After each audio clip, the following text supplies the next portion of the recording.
전능하사 천지를 만드신 하나님 아버지를 내가 믿사오며 그 외아들 우리 주 예수 그리스도를 믿사오니 이는 성령으로 잉태하사 동정녀 마리아에게 나시고 본디오 빌라도에게 고난을 받으사 십자가에 못 박혀 죽으시고 장사한 지 사흘 만에 죽은 자 가운데서 다시 살아나시며 하늘에 오르사 전능하신 하나님 우편에 앉아 계시다가 저리로서 산자와 죽은 자를 심판하러 오시리라.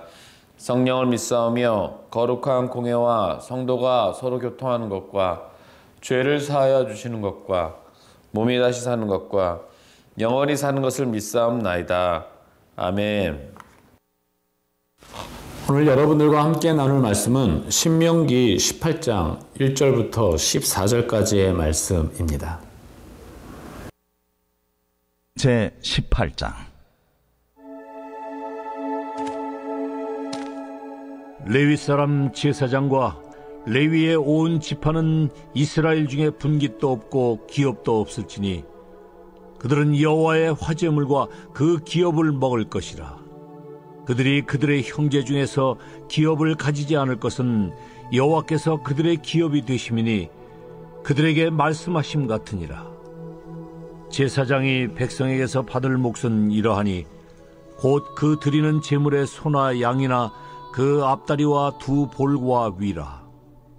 이것을 제사장에게 줄 것이요 또 내가 처음 거둔 곡식과 포도주와 기름과 내가 처음 깎은 양털을 내가 그에게 줄 것이니 이는 네 하나님 여호와께서 네 모든 지파 중에서 그를 택하여 내시고 그와 그의 자손에게 항상 여호와의 이름으로 서서 섬기게 하셨음이니라.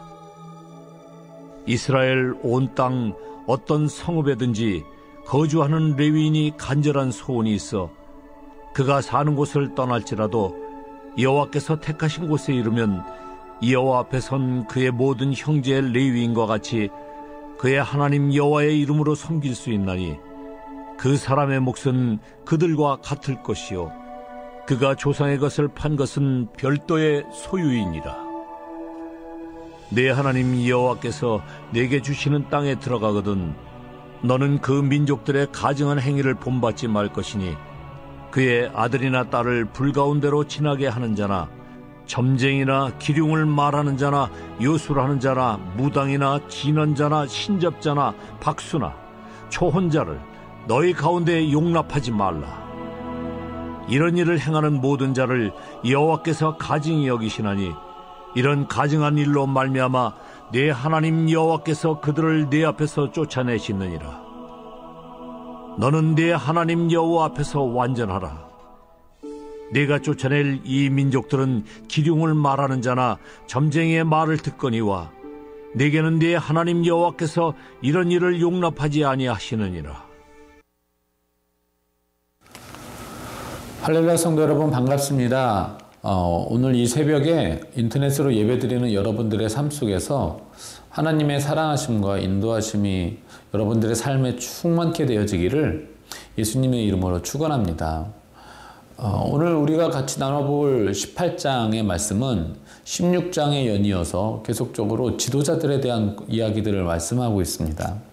16장과 18장에서는요, 이제 선지자들, 왕들, 또 레위인들, 또 재판관들, 이러한 사람들의 이야기를 하고 있고요. 역시 18장 오늘 본문의 말씀도 동일하게 그 이야기들을, 그 사람들에 대한 이야기들을, 지도자들에 대한 이야기들을 하고 있습니다.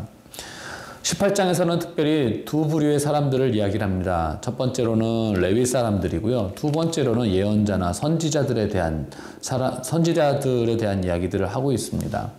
예언자들, 선지자들, 이 사람들은 어떤 사람들인가? 그 사람들에 대해서 이야기를 하죠. 먼저 레위인들에서 이야기를 할 때는 1절부터 8절까지 레위인들에 대해서 이야기하고 있고 9절부터 14절까지는 선지자들 또 예언자들인데 좋은 의미에서 선지자들이라고 표현했지만 이들은 점술가들, 박수, 무당 이런 사람들을 이야기를 합니다. 가나안 땅에 이런 사람들이 있는데 그 사람들에 대해서 어떻게 대해야 되는가라고 그들에 대해서 이야기를 하고 있습니다. 레위 사람들은 어떤 사람입니까? 레위 사람들은 이스라엘 백성들의 여러 지파들 중에서 12지파들 중에서 그 레위 지파들은 여호와께 분깃을 받지 못하는 그런 지파죠. 왜 그렇습니까? 그들은 하나님만으로 살도록 구별된 존재들이기 때문에 그렇습니다. 1절과 2절에 보니까 특별히 2절에 여호와께서 그들의 기업이 되심이니 그들에게 말씀하신 것 같았더라 라고 기록되어 있습니다. 여호와에게 기업을 받을 자, 구별된 존재가 그들이며 또 그들에게 주어지는 몫은 무엇인가? 백성들에게 받을 몫이 있는데 그것은 무엇이냐면 제물의 소나 양이나 그 앞다리와 두 볼과 위다라고 얘기를 하고 있어요. 그리고 4절 말씀해 보니까 내가 처음에 거둔 11조 곡식과 또 포도주와 기름과 내가 처음 깎은 양털들을 레위인들이 받을 것이다 라고 얘기하는 그들의 몫에 대해서 기록되어 있는 것이 3절과 4절의 말씀입니다. 5절서부터는 어떤 내용들이 담겨져 있냐면 레위 지파들이 존재하는 이유들과 또 그들이 해야 되는 역할들에 대해서 기록되어 있는데 그들은 하나님 여호와 하나님을 섬기는 것, 서서 섬기는 것, 그것을 위해서 존재하는 자들이다라고 기록되어 있습니다. 레위인들, 하나님만으로 살도록 되어 있는 이 레위인들은 그 뿌리가 어디에서부터 시작되었을까라는 것일 때 특별히 그들이 특별하게 거룩하게 시작되어지지는 않았죠. 창세기 49장에 보면은 야곱이 이제 유언을 하는 부분들이 나옵니다.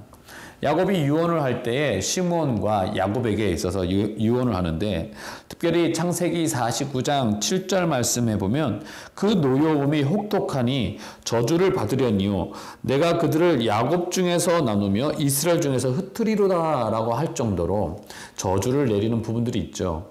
왜 그렇게 저주를 받았습니까? 저주를 받게 된 사연이 무엇입니까?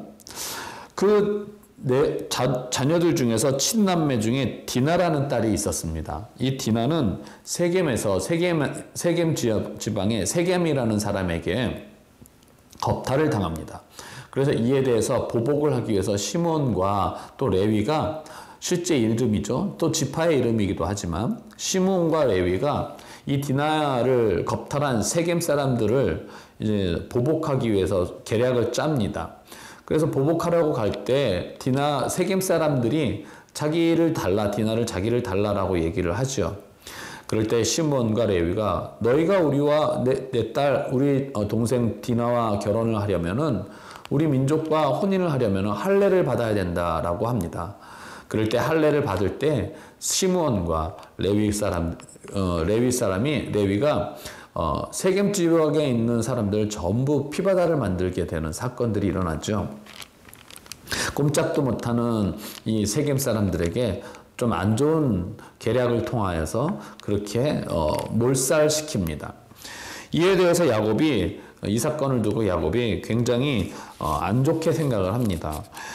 이 사건을 두고 나를 해롭게 했다라고 하면서 시므온과 레위를 좋지 않게 말을 하죠. 그럴 때 시므온과 레위는 야곱에게 그러면은 가만히 있어야 되느냐라고 항변하면서 야곱과 사이가 좋지 않게 되어집니다. 이렇게 해서 저주를 받게 되었었는데 출애굽기 32장에 보면 모세가 레위 족속을 부르게 되죠. 무슨 일 때문에 부릅니까? 모세가 시내산에 올라가서 십계명을 받고 내려오니까 백성들의 모습이 어땠습니까? 우상 숭배를 하고 있는 모습을 통하여서 화가 나죠. 그래서 우상 숭배를 한 모든 사람들을 레위 사람들을 불러서 죽이게 만듭니다. 하루에 몇 명을 죽이느냐? 하루에 100명을 죽이기도 힘든데 하루에 3,000명을 죽이는 그러한 일들을 하게 됐죠. 칼을 잘 쓰는 민족, 그 민족이 레위 사람들이었었죠. 이날에 죽은 자들의 수가 너무 많았습니다. 그런데 40년 후 신명기 33장에서는 레위인들을 어떻게 평가하고 있는지, 모세가 어떻게 평가했는지 나와 있는데 이 일들을 통하여서 모세가 레위 족속들을 평가하기를 하나님의 말씀을 준행하기 위해서 준행하여서 이루어진 일들이다라고 얘기하면서 그들을 레위 족속 또 제사장 족속으로 만들어버리고 구별된 존재로 삼습니다. 그것이 이제 이 이스라엘 레위 족속들이 받게 되어지는 그런 분깃들이 되어졌다는 것이죠. 그러면서 이제 본문의 말씀에서 레위 족속에 대해서 8절까지 말을 하고 있고요. 똑같이 본인들을 받은 것들을 주라라고 그런 족속들이 레위 족속들이었다라고 말씀하고 있는 것입니다. 그리고 10절부터 11절까지의 말씀에 보니까 예언자 또 점치는 자 이런 자들의 종류들이 나오고 있어요. 10절 볼까요? 10절 말씀에 보니까 점쟁이나 규룡을 말하는 자나 요수라는 자나 무당이나 11절입니다. 진언자나 신접자나 박수자나 촌자를 너희 가운데서 용납하지 마라 라고 말합니다. 하나님께서는요 이스라엘 백성들이 가나안 땅에 가게 되면 이러한 우상 숭배를 하면서 이러한 예언자들, 하나님이 기뻐하시지 않는 예언자들이 분명히 있을 것이다. 굉장히 많은 점치는 자, 예언자, 선지자라 자칭하고 있는 자들이 많았던 것을 보게 되죠. 기름을 말하는 자, 이러한 사람들은 어떤 사람이냐면 구름의 모양을 보면서 점을 치는 자요. 또 요수를 말하는 자는 그 잔을 보면서 잔에 있는 물을 떨어뜨려서 물의 흐름을 보면서 이것을 기름에 떨어뜨리는 것을 보면서 점을 치는 사람들, 이런 것을 하는 사람들이었고요. 점쟁이는 신의 뜻을 알아내는 자, 점쟁이는 그렇게 말을 하고 있습니다. 그 자를 말을 하고 있고, 또한 무당은 약초를 다루는 사람이다라고 우리가 말하는 그런 무당과는 조금 거리가 멉니다. 약초로서 마술을 하는 자들을 무당이다라고 얘기하고, 진언자는 주문을 외우는 자입니다. 그리고 초혼자, 이러는 영과 영과 접하는 자, 그 신접자, 그리고 박수, 이런 사람들을 말하는데, 신접자는 특별히 또 죽은 자와 이야기하는 자를 말을 하고 있고요. 박수는 이제 자기에게 익숙한 영들을 불러내서 이야기하는 자라고 이야기를 할 정도로 이러한 일들을 했던 사람들이 상당히 많았다라는 것을 보게 될 때 하나님께서는요 말씀하시기를 뭐라고 말씀하시냐면 이런 자들과 가까이 하지 말아라. 또 이런 자들을 용납하지 말고 13절에 보니까 너는 내 하나님 여호와 앞에서 완전하라 라고 말씀하죠. 하나님은 이런 자들을 싫어하십니다. 그러면서 완전하라 라고 얘기를 할 때 우리가 완전해질 수 있느냐는 거죠. 우리는 완전해질 수가 없는 존재입니다. 이 말씀은 어떤 말씀일까? 문맥상에서 봤었을 때 하나님 앞에 이런 것들을 따르지 말고 하나님만 따르라 라는 말씀으로 생각하시면 될 것 같습니다. 그리고 14절에 계속적으로 이렇게 말씀하시죠. 여호와께서 이런 일을 용납하지 아니하시느니라. 즉 너희는 이것들 너희도 용납하지 말고 하나님만 따르라 라고 말씀하고 있습니다. 오늘 본문의 말씀을 통하여서 우리에게 주시는 메시지가 무엇일까요? 레위인과 신접자들 서로 다른 이야기들을 하고 있는 것 같지만 사실 동일한 말씀을 우리에게 가르치고 말씀하고 있습니다. 레위인들은 어떠한 사람이었습니까? 처음에는 육적인 문제로 칼을 믿고 육을 따라 사는 사람이었으나 그런 사람들이 하나님의 말씀에 붙들려서 사용되어지고 또 하나님의 말씀을 준행하고 하나님만으로 살도록 구별되어진 존재가 되었던 것. 그리고 이 가나안 땅에 있는 점쟁이나 기륭을 말하는 자, 그리고 진언자와 신접자들을 멀리하라 하시면서 하나님만 따르라고 말씀하시는 것을 보면서 우리는 이 말씀을 통하여서 하나님이 우리에게 뭐라고 말씀하시고 가르치냐면 다른 것을 따르지 말고 하나님만 따르고 또한 하나님 말씀만으로 살아가고 하나님 말씀을 준행하면서 살아가라라는 말씀과 메시지를 우리에게 던지고 말씀하고 있는 것이죠. 사랑하는 성도 여러분, 힘든 상황일수록 우리가 또 좋지 않은 상황에 있을 수 있을수록 세상을 따르는 자가 되는 것이 아니라 하나님의 말씀을 따르는 자가 되어야 될 줄 믿습니다. 이스라엘 백성들이 가나안 땅에서 그렇게 하라고 명령하셨던 것처럼 우리의 삶 속에서도 어제 본문과 연결지어서 생각한다면 하나님의 말씀들을 왕들이 계속적으로 평생적으로 묵상하라고 말씀하셨던 것처럼 오늘 우리의 본문처럼도 오늘 우리의 본문에서도 여전히 말씀하시는 것은 하나님의 말씀과 또 하나님의 그 명령들을 준행하며 살아가라고 동일하게 얘기하고 있는 것처럼 저와 여러분들의 삶 속에서 오늘을 살아가면서 다른 것을 따르는 것이 아니라 하나님만 따르고 또 다른 것을 우리가 미래가 불확실하다라고 해서 신접자와 또 점치는 자를 따르는 것이 아니라 하나님 말씀만 따라가고 신뢰하며 나아가는 저와 여러분들의 삶이 되시기를 예수님의 이름으로 축원합니다. 기도하겠습니다. 하나님 아버지 감사합니다. 하나님 레위족 속들이 처음에는 또 칼을 의지하며 살았던 자들이 이제는 세상의 방식대로 살아가지 않고 하나님의 말씀을 준행하는 자로서 또 우상 숭배했던 자들을 모두 물리쳐서 그들이 아버지 하나님이시여 레위 족속이 되어지고 제사장 족속이 되었던 것처럼 우리의 사람이 말씀을 붙잡고 살아가게 하시고 말씀을 준행하며 따르는 자가 되게 하시며 여호와 하나님께서 싫어하는 것을 하나님 정말로 하나님께서 우리에게 완전하라 하나님만 따르라 라고 말씀하셨던 것처럼 우리가 하나님만 따르며 나아가는 오늘의 하루가 되게 하시고 우리의 인생이 되게 하여 주시옵소서. 감사드리며 거룩하신 예수님의 이름으로 기도드리옵나이다. 아멘. 하늘에 계신 우리 아버지여 이름이 거룩히 여김을 받으시오며 나라의 마옵시며 뜻이 하늘에서 이루어진 것 같이 땅에서도 이루어지이다.